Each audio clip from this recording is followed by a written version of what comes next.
if I am to be completely honest. I think there are some positive changes.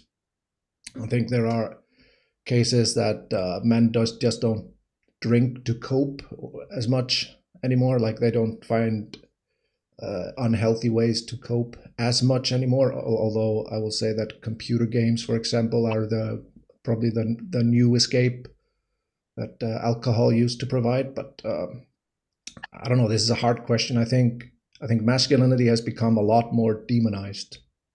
I think that's the biggest change to it. And I see a lot of young men who think they don't have to be masculine, and then they find out from life that this is just false. And I see them having a really hard time coping with that a lot of the time. Yeah, I think so too. What about you, Peter? Yeah, I think it would mirror a lot of what John is saying. I think when I was younger, I didn't really think about it. I think it makes sense for, dudes in their teens to not really think about it. I mean, I personally, I'll just share my experience. I not only didn't think about it, but also was a very sensitive kid. And I had untreated alcoholism, and I got sober at 15, but prior to that, I was 260 pounds, and I was incredibly hard on myself, and pretty hard on other people as well, and was grasping for any way to cope.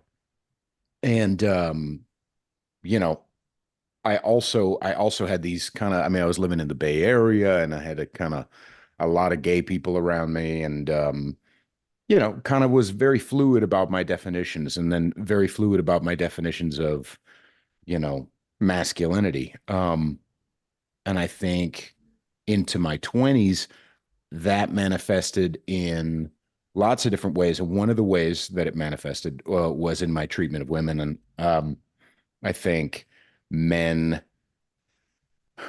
I think I reached for male archetypes or male, influence in places that provided me comfort for my ego.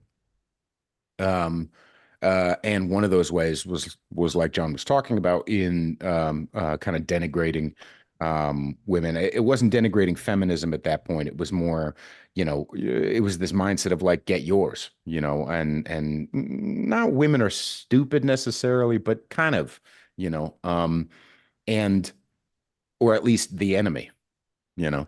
And I think that's probably, to go through a phase of that in your 20s is kind of normal. And I was never like malevolent, but I definitely hid my intentions, and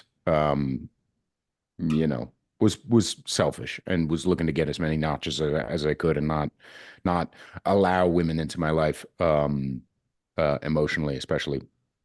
And I think, as far as the world landscape, I know there's a long answer, I apologize. But I think as far as the world landscape, what's going on now is that it's actually, I think the demonization, I think you're right, John. I think the demonization was going on between probably 2005, started ramping up a lot more, and then it kind of has not only petered out, but gone the opposite direction. I want to say maybe 3 years ago. It started to be like, okay, all right, we got Me Too. All right, now what? Now what? And especially around and you're an example of this, Brittney, but like, um, what I see in the world is women and men hungry for fulfillment. And we're looking to why the traditions of masculine roles and feminine roles, and masculinity and femininity itself, why they were set up that way, and what benefits we can derive from them, and how we can move them forward and evolve them. And I think masculinity has changed in that, people are more open to it now, but only in the last, 3 to 5 years, and only after we've been beaten and bloodied. And not just beaten and bloodied, weakened, Yeah. and which has such a horrendous outcome on men and women. And yeah, so I don't know if that answers, but I think it does.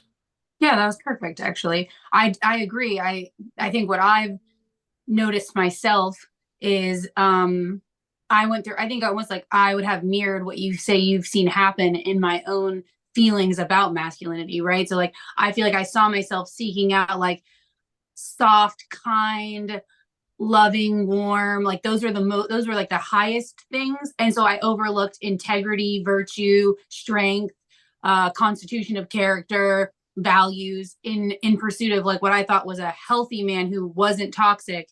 And so you get to that and you realize like soft men are actually the scariest and do the most harm. And that kind of pushes you back into like, okay, maybe now I want the hardest man I can find. And then you kind of have to like unwind that too, because then you get into this red pill, women are all solipsistic. And then there's just men who completely fundamentally misunderstand you because they're trying to be a hard man and don't recognize the power of feminine. And so it's like, it's been such a weird landscape to navigate, like even as a woman who's trying to sort out what I should be looking for, as a woman. So those are both good answers. My next question is sorry, Brittney, to cut you. I just want to add to what Peter said, because it got me thinking when he said he never thought about it like masculinity per se, and it made me reflect that I never really thought about it either. Like I had a very, very masculine father who was also very loving. So I had a fantastic like role model growing up, but I don't think any of us thought about it specifically because there was no absence of it. It's not until you see a noticeable absence of it that you actually start thinking about it and how to increase it. Before it was just there. So I think that was a really good point.